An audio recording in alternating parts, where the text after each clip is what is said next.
Today on Business Success in Six with Stacie, I have Luke Jacobs here from Jacobs Meat Market in Appleton, Wisconsin. Luke, thanks for jumping on with me. Yeah, thank you for having me, Stacie. It's my pleasure. I know I'm really excited to hear more about your business. You've got a story to share, and you're all about helping others, not only in your community, but in the business world as well. So thank you so much. If you don't mind, I'd love to ask you 6 questions about your business. I'd love to answer them for you. All right, here we go. When people ask you what Jacobs Meat Market does, how do you describe your business? So we were started in 1945 and by my grandpa and his brother. And I think we make, and this is just my personal opinion, but I think we make the best sausage around. And we have the freshest cuts of steaks, beef, pork, and chicken. And we give the customer a great experience when they come in the store. We treat them as a person and not as a number. And so that's just something that's kind of kept us legitimate for the last 77 years. Absolutely. That's wonderful history. And yeah, summer sausage and different sausages and meat, that's just part of Wisconsin culture. So you're in the Correct. right market, right?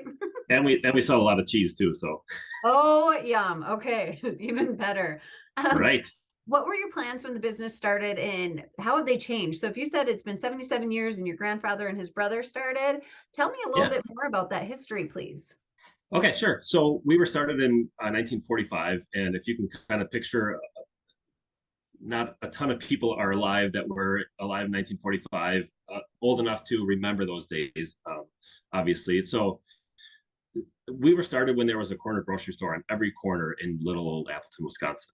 And so there was every corner grocery store specialized in one thing, basically. You know, there was a bakery, there was a canned goods, there was a fruit and vegetables, there was a meat market. You know, there was basically every store carried everything, but they specialized. You went to Jacobs for the meat, you went to Simple Simon for the bakery, you went to, you know, all these different stores back before there were the big box stores that carried everything and were a one-stop shop for everything. So it was started by my grandpa and his brother, who also worked at a meat market, and so they started Jacobs because they thought that they could do it just as good, if not better, than where they were working. So they started it, and it's evolved definitely over the years.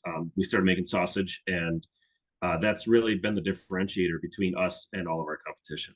Wow, very, very awesome and tasty as well. Yeah, and I think Yeah, about when you say 1945, so like if we look at history, that is right at the end of World War II. And correct. people are we go into the baby boomers and everything else, and they're starting to think about, what they're putting in their bodies in family time. So really neat time to start a business. Very Definitely, so definitely. when did you I'm take grateful they over? did it. What's that? I'm grateful they did it. Oh yeah, absolutely. When did you take over? So I took over. So I went to college in 1999. I graduated from high school. Went to college for a couple of years and found out that college wasn't for me, Yeah. which is, I think, a really important quality that I have is, you know, just to accept that not everything is for you. And so I came back here and I asked my dad if I would be able to have a job here. You know, it just kind of started there. I had worked here a little bit in high school and everything, but I had asked him if I could have a full-time job because I was not going to college anymore. And um, so so kind of a little go a little bit backwards. So my dad went into the Navy when he was 18 and for a couple of years, and he had in his mind that he wanted to um, be an engineer, or sorry, an electrician, Okay. with this other guy in the Navy that he had met in the Navy. And so he went to his dad and he said, you know, Dad, I want to move to California and I want to be an electrician with this guy, and we're going to start this company. We're going to do great things. And his dad, to which said, no, that's not what you're going to do. You're going to come back and you're going to run the family business. And my dad was Wow. like, okay, that's not really my plan. That's not really what I want to do. But Yeah. you listen to your parents, you know, obviously. Well, that was back when people listened to their parents, but You did. yeah, or else, yeah. Right? So he definitely did not want to do that to me. He did not. I did not grow up saying with my dad saying, "This is what you're going to do the rest of your life. So get used to it." And you know, Cool. this is my plan for you, and so this is what is going to happen. Yeah. So I was very, very, very appreciative that he wasn't, you know, pushing because I think a lot of people in small businesses, a lot of family in small businesses are kind of pushed in that direction, and so therefore when you're pushed and pushed and pushed, that makes you want to retract and retract and retract. And like, it's going to make you not want to do that. And so I think because he didn't do that, because it wasn't his intention the whole time, I think that's what maybe drew me a little bit more to seeing what the big picture was, and what this store was, and what my story was going to be. And so I came back, and not with the intention to take over the store. It was, I just got done with college, and I was just trying to figure life out, just as you Yeah. do at the end of college. And so I fell in love with waiting on customers, and like just being around this environment. And so I that just made me want to stay, and maybe made me want to take over. And so I told my dad one day, I was like, Dad, I want to take over this, pursue, the family business. Um, Aw. and he, after tears of joy, because I came to that realization myself. It wasn't him that was pushing it. Yeah. So after tears of joy, he had told me, and this is, probably going to come up in a later question, but so he said, okay, so if you want to run the business, you are going to spend 6 months cutting meat. You're going to spend 6 months making sausage. You're going to spend 6 months doing every single aspect of the store, because this is a small business. It's not a large business. So if somebody calls in sick, or if somebody quits or whatever, you need to be able to know how to do that job and how to do it well. And a Absolutely. customer comes into the store and they say they have a question about a product or whatever, you need to be able to tell them what the answer is to that, as opposed to, oh, let me talk to my sausage maker and I'll get back to you, or anything like that. Like, Yep. this business is totally different than a lot of them, where you can talk right to the owner, Mhm. and how does it look if you talk to an owner and they say, I don't know? Yeah. You're a little bit less confident in talking to them, and they're a little bit less, maybe less reputable, as opposed to somebody that knows the answer and is a confident answer. So my dad retired. My dad passed away in 2015, and he had been retired for approximately 8 years before, he had passed away. So he, Sorry. unlike a lot of, I feel, small business owners, like, he was able to be retired and like have a retirement, as Yeah. opposed to a lot of, people you hear, they retired, or they didn't retire at all, and they passed away when they were still working, or Yeah. they retired, and 2 months later they were gone. So Yeah. I'm just grateful that he had time to be retired, and Yeah. And because you work enjoy. so hard as a small business owner, you work so hard your whole life, Hmm. and you want to retire someday, you want to enjoy life. So he was able to do that for his last 8 years, and so Aw. that was 8 years ago. And so I've been in charge for about 16 years or so. Wow. And you helped him achieve that goal. So Yeah, congratulations to you as well. yeah, thank you. So a couple more questions for you. What is the biggest way that you impact the community? Okay, so as probably other small business owners know, there's always a benefit that's happening, because somebody has cancer, or somebody is going through a hard time, or whatever. So I definitely help in a lot of those areas. Yeah. There was also a local church that came to me that said, we want to cook basically for the homeless.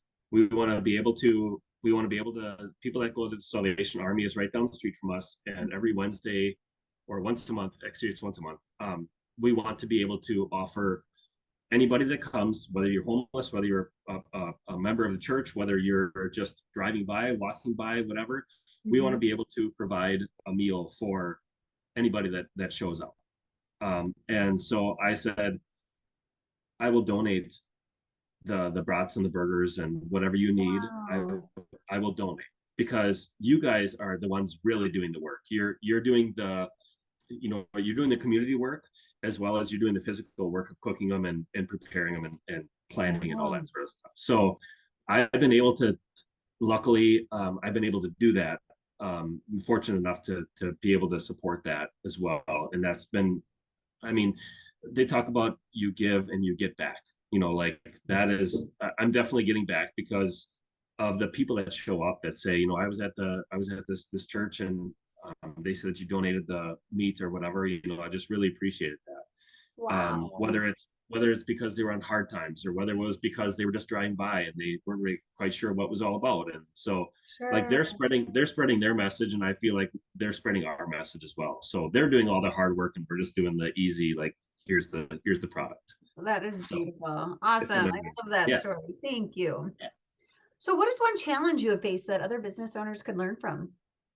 I think succession planning. Mhm. I'm not really sure how what my exit strategy looks like, and um, I also want to understand how my dad was with his dad and how my dad was with me and learn from that. I mean, I feel like everybody has a lesson that they can learn from the past, and so I have three daughters, and I'm not really going to force that on anybody. And I think like when you ask the question, the challenge that I've faced um, has been that succession. And how do you take a 60-year-old or 65-year-old business and make it still viable in 2020 or in 2015 or whatever? Yeah. Um, because you take a business that's been around and has done a lot of things throughout the years, and you need to make sure that there are going to be customers, because customers unfortunately die off or they move or they whatever, Yeah. and you need to make sure that you're still a part of the community and a part of their lives. So Absolutely. um, And knowing that that brand and yeah, how valuable it is, right? definitely. And then the COVID hit, which was a challenge for everybody. And so I feel like a lot of restaurants had closed and or were not able to open or anything like that. So people were learning how to cook again, or for the first time, or whatever. And so they had to come to a meat market, or they had to learn how. And because we treat the customer like an actual customer, like a person, they were able to say, like, what pairs well with this, or how long would you cook this, or how would you cook this, or I've never cooked this before. How would you do it? I've had this at a restaurant, and I obviously can't go there right now. So just Sure. being able to overcome those challenges and be there for that customer, and they really Yes. appreciate and remember that. And educating, absolutely. And then Yeah. pairing even with your cheeses that you were talking about. I'm just thinking, oh, yum. Right. Well, thank you for Cedarburg's not that sharing. far away. And no, it's not. And I go up there pretty regularly. I know we talked Right.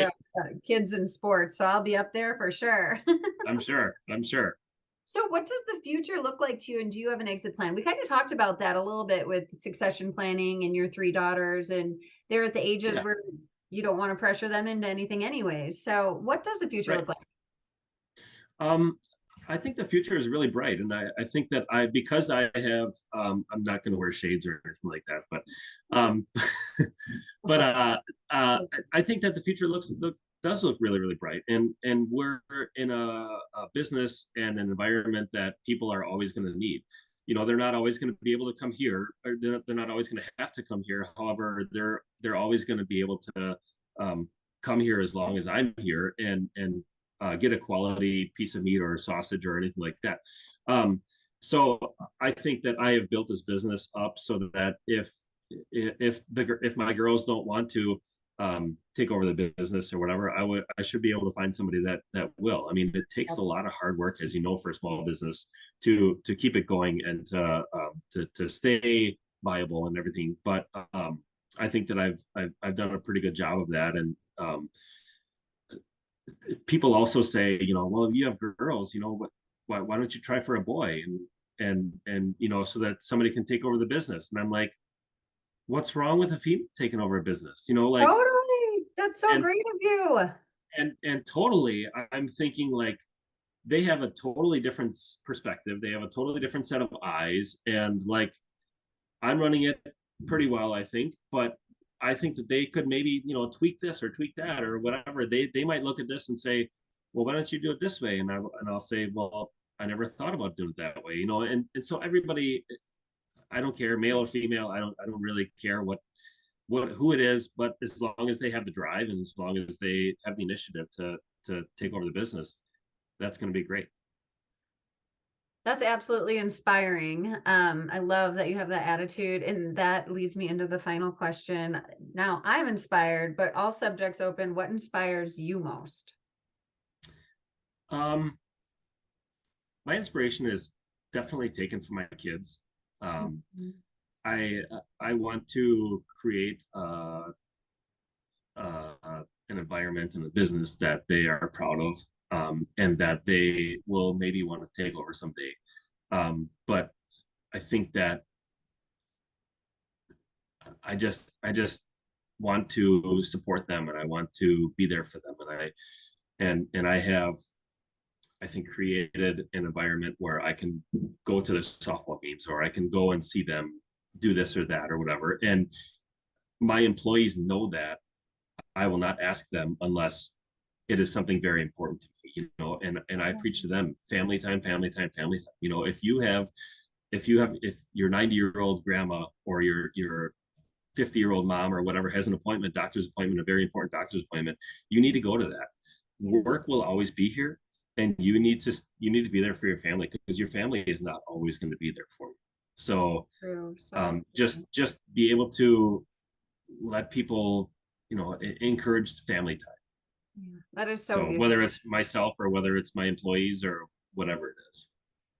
Well, Luke, thank you for being such a strong leader and a strong leader for your employees as well as your daughters. If somebody wants to enjoy your awesome sausage, meat, the barbecue, just talk with you, what's the best way for them to get more information on Jacobs? So we have a website, jacobsmeatmarket.com. We have a Facebook page. I just started actually a weekly podcast, which is live every Wednesday at 10:30. If you want to go Awesome. on our YouTube channel, the jury's still out on it. I'm not very photogenic, and I don't really feel Stop. 100% comfortable behind a camera or anything like that. It's So great. You're doing great. Are you every kidding me? every every Wednesday at 10:30, we have a YouTube channel that goes live. Also, you can come up to Jacob's Meat Market in Appleton. We're at 544 North Law Street. We're halfway between College and Wisconsin, just north of Lawrence University. Awesome. Thank you so much for your time today, for your awesome message to so many. And I'm looking forward to trying that myself up there. So you have a great 2023. You too. Thank you very much. I appreciate your help. It's my pleasure. Thank you. Bye. Bye.